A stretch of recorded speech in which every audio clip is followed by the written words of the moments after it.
You participated in our webinar on ransomware. A Community Connect partner of yours, Skylakes Medical Center, was ransomed.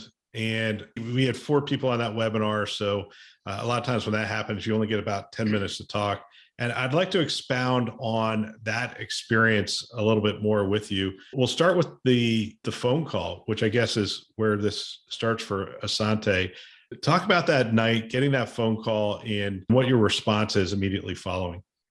Oh, so you want to hear the real story? No, that was a great webinar. That was the real story, but no, I'm just kidding. But the Skylakes story was really the focus of that. So that was about 25 minutes of the total webinar. Yeah. So, okay. Yeah. The phone call was scary, right? You get this phone call from the CIO of the other system. You've got your Citrix and VPN connection and FTP all connecting to that system.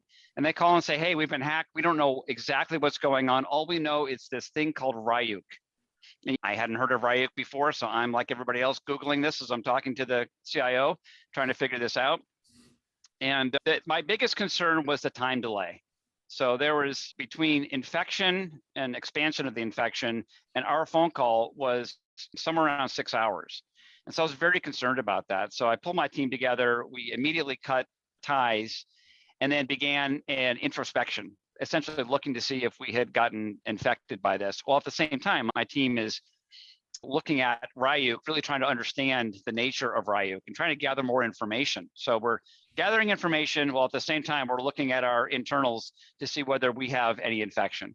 On top of all that, this is our Community Connect partner, and we certainly wanted to be mindful of the catastrophe they were experiencing and doing our best to help support them in that process. But those were kind of the initial thoughts that happened.